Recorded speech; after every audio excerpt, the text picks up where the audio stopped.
اهلا بكم يا حبايبي، يا رب تكونوا بالف خير. النهارده بقى هنعمل مع بعض الكبده الاسكندراني. طبعا كده انا هدوق معاكم عشان نشوف طعم الخطير للكبده. تحفه بجد تحفه.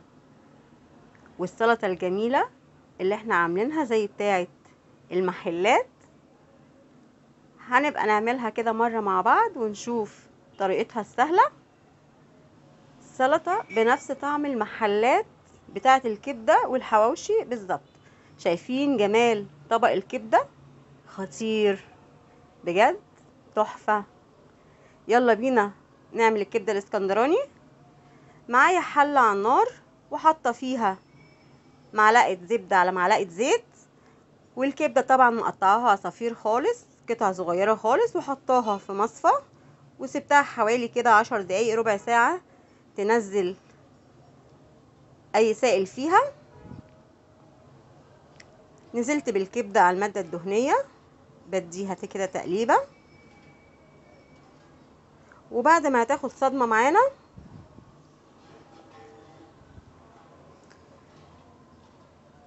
الكبدة ابتدت تاخد صدمة اهي معانا ولونها هيغير.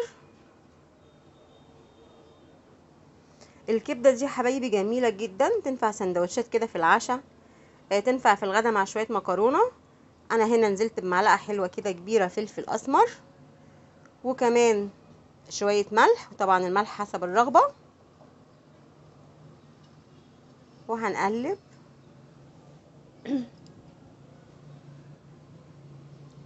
طريقة الكبدة الاسكندراني دي سهلة، وممكن تعمليها كده في ربع ساعة او اوام، وتعملي جنبها شوية سلطة خضراء، شوية سلطة طحينة.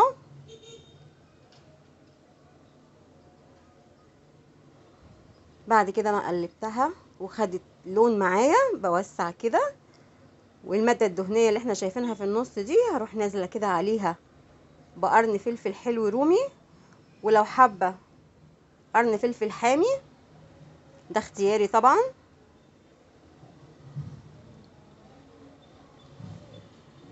وهنديها تقليبة، وبعد كده ما الفلفل خد لون كده بس معايا، مش دبل قوي، اللي هو خد لون بس، هنزل بقى هنا معايا حوالي 6 فصوص او 5 فصوص من الثوم، حاطه عليهم معلقه كبيره من الخل، حاطه سنه كمون صغننه جدا، يعني انا مش بحب الكمون في الكبده بس انا حاطه سنه صغننه.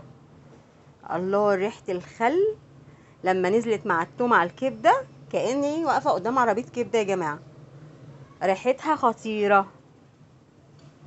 جربي الطريقه دي، والتكه بتاعه الثوم مع معلقه الخل مع سنه الكمون الصغيره، بجد حاجه كده وهم. انا هنا اديتها تقليبه، وهسيب فص الثوم كده اللي احنا حاطينه مع الفلفل يشكشكوا كده مع بعض مع الكبده والماده الدهنيه. بصوا الجمال والحلاوه كده يا حبايبي. انا هغرفها، سوري، هطفي عليها واغرفها وهقدمها. انا هنا عملت سلطه الطحينه وسلطه الخضره بتاعه المحلات الخطيره دي. هنغرف بقى الكبده. شايفين يعني الحله خطيره، الحله بتتكلم عن نفسها بصراحه بتاعه الكبده. الريحه تحفه، كأنك كده معديه من قدام عربيه كبده. طبعا انا هنا قدمتها مع عيش بلدي، لو حابه تعمليها كده زي عيش فينو. هنزين الطبق كده بقرن فلفل اخضر،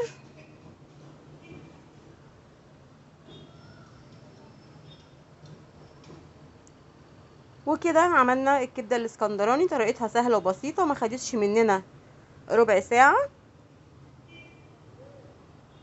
وعملنا كمان سلطه الطحينه والسلطه الخضراء، هناكلها مع عيش بلدي. اتمنى وصفه النهارده تعجبكم.